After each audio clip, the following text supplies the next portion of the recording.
contre les Springboks. Il faut dire la vérité, on a été passifs, on a été spectateurs, on a regardé faire, on aurait dit les agents de sécurité du Louvre. Non, ça marche pas comme ça. RMC, Apolline Matin. 8h50, face à Canteloup.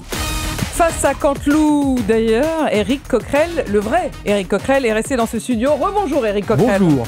Tous les jours, l'info revisitée par Nicolas Canteloup. Thibaut Texer est avec nous pour les titres de l'actualité. Bonjour Thibaut. Eh oui, bonjour Apolline, ici Thibaut Texer, le seul journaliste dont la voix a plus d'impact qu'un rugbyman sud-africain de 120 kilos lancé à pleine vitesse.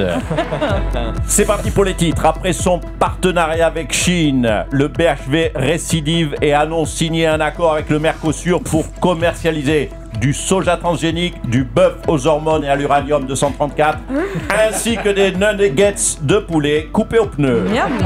Et puis, pour renouer le dialogue avec l'Algérie, le ministre de l'Intérieur, Laurent Nunez, a dit choisir la méthode douce. Ainsi, il négociera le retour des OQTF avec son homologue algérien en lui massant les épaules et en récitant des versets du Coran. À vous, Apolline. Merci Thibaut. Il y a un instant, Éric Coquerel, mon invité donc dans le face-à-face, qui est président de la Commission des finances à l'Assemblée, parlait de mensonges d'État concernant la dérive des comptes publics et sa possible dissimulation. Bruno Le Maire est avec nous. Bonjour Bruno Le Maire. Alors c'est qui le gros naze finalement? C'est pas moi? Mais oui, je le dis à monsieur Coquerel, c'est pas Bibi, au contraire. Je le dis, je le redis, non seulement j'avais tout vu venir, mais en plus j'avais prévenu. Et personne m'a écouté. Si on m'avait laissé faire, cher Apolline, aujourd'hui, la France serait la première puissance économique mondiale. Mais oui, les débats à l'Assemblée sur le budget, monsieur Coquerel le sait, aujourd'hui, ce serait quoi? Ce serait, mais qu'est-ce qu'on va pouvoir faire de tout ce pognon que j'ai fait gagner à la France? Le SMIC serait à 6 000 euros, les lits d'hôpitaux seraient des king size, et les patients auraient du champagne en intraveineuse. Ben oui, mais c'est la réalité, il faut dire les choses. Oui, rien que ça. Enfin, hier, quand même, dans un reportage sur France 5, on apprenait que vous aviez certes alerté avec un courrier le président de la République, vous aviez demandé au président de réviser sa trajectoire économique. Mais exactement, il a bossé le nono, oui, j'avais envoyé un mail. Un courriel. Oui, et à qui? Au président de la République, s'il vous plaît. En fait, vous avez devant vous un lanceur d'alerte, madame de Malet. Je suis une sorte de Julien Assange de Bercy. Je suis le Greta Thunberg du gouvernement. Bon, la coupe au bol en moins. Et le reportage nous apprenait quand même qu'en recevant votre courrier, Emmanuel Macron, vous avez répondu « Je n'en vois pas l'intérêt ». Et voilà, il m'a ignoré. C'est fou, c'est comme le jury Goncourt avec mes livres. Ah oui, c'est ça. Chaque fois que je lui parlais d'un truc, Macron me faisait la même réponse. C'était chaque fois, j'en vois pas l'intérêt. Je lui dis, Emmanuel, tu viens prendre un café avec moi? J'en vois pas l'intérêt. Emmanuel, t'es content que je sois ministre? J'en vois pas l'intérêt. Non mais, donc aujourd'hui, je m'en fous, je vous le dis, je balance tout. Toutes mes lettres, oui, parce que je ne suis pas qu'un homme de mauvais chiffres, je suis aussi un homme de lettres. C'est sûr, merci Bruno Le Maire. Nous prenons à présent la direction de la prison de la Santé pour prendre des nouvelles de Nicolas Sarkozy. Bonjour Monsieur le Président. Oui, excusez-moi, j'étais en train de manger un yaourt. Ah oui, c'est ça. Mais quoi, Mme Malherbe, M. Coquerel? Ça vous étonne, Nicolas Sarkozy, qui mange un Sveltes?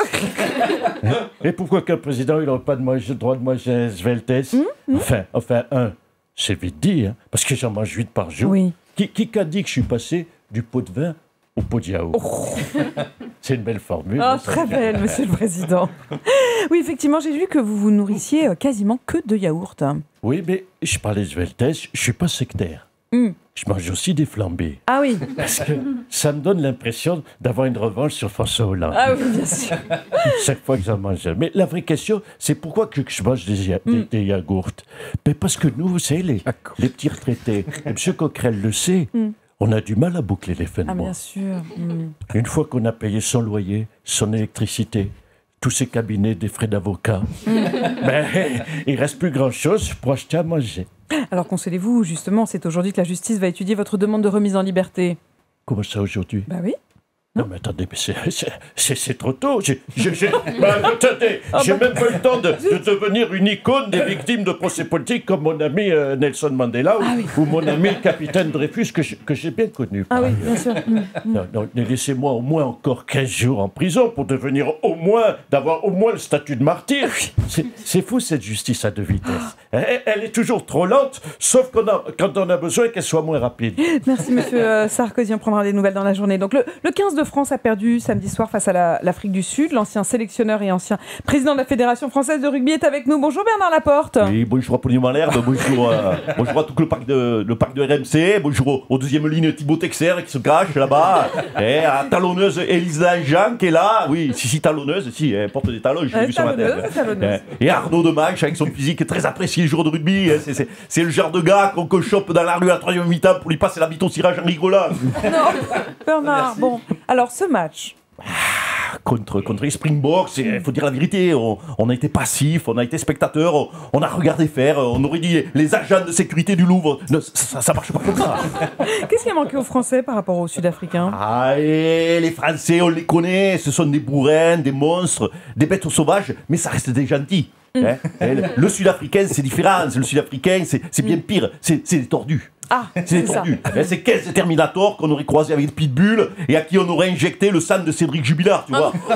C'est la férocité d'un prisonnier russe bourré de vodka qu'on lâche avec une machette à la frontière ukrainienne, tu vois. Les Français, tu vois, c'est juste des petits barbares, tu vois. Mais vous savez, on va pas loin dans le rugby en étant simplement dangereux. Non, il faut être dangereux, sadique et incontrôlable. Avoir la gourmandise d'arracher une oreille avec les dents, avoir l'envie de faire exploser un rêve avec une semelle à crampons de 22. Oula, je sens qu'Apolline est en train de te tourner l'œil. Oula, j'arrête, vous voulez qu'on fasse rentrer sur le terrain Aurel Gage, je mets RMC. Ah oui, le docteur. Appelez un docteur.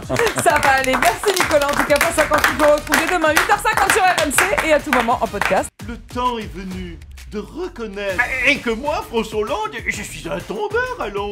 Le temps est venu de reconnaître. Toi, c'est trop théâtral, chérie? Mais comme moi, Nicolas Sarkozy, alors j'ai toujours été innocent. Le temps est venu de reconnaître. Ben que moi, Zinedine, pardon, mais j'attends la place de Didier. Que moi, Jean-Luc Mélenchon, tout le monde le sait. Moi, c'est la République, c'est moi. Et que moi, Sidoulen, ça fait quand même 8 ans que j'attends que les téléphones sonnent. Hein. Bah, tout comme chaque année, c'est quand même un scandale que moi, s'il y a Mbappé, j'ai toujours pas reçu le ballon d'or. Que moi, François Bayrou, j'avais raison depuis le début. Tout est de la faute des boomers. Que moi, Marine Le Pen, je suis plus doué pour l'élevage de chats que pour les débats du second tour. Que pour moi, Didier Deschamps, c'est bientôt fini, mais pour lui, ça y est, ça a déjà commencé. Hein. Le temps est venu de se retrouver du lundi au vendredi à 8h50 sur RMC. Excusez-moi, mais on a arrêté un Algérien qui partait en Algérie et un Malien qui s'apprêtait à partir en Malaisie. Excusez-moi, hein. Je vais vous dire, vu comme, je le savais, vu comme ils avaient découpé à moitié la vitre, hein, fait tomber la couronne et laissé traîner des outils, bien on se doutait bien que c'était du travail d'arabe. Excusez-moi. Non, vous tombez encore dans les stéréotypes racistes, excusez-moi. Ben, voyons, excusez-moi, mais les deux suspects, ils s'appelaient pas Jean-Louis et Robert, hein. Même le nom du camion était suspect, hein. Partout on a entendu parler de ce camion, hein, le camion Nacelle. Nacelle, excusez-moi, mais hein, ça sonne un peu bizarre.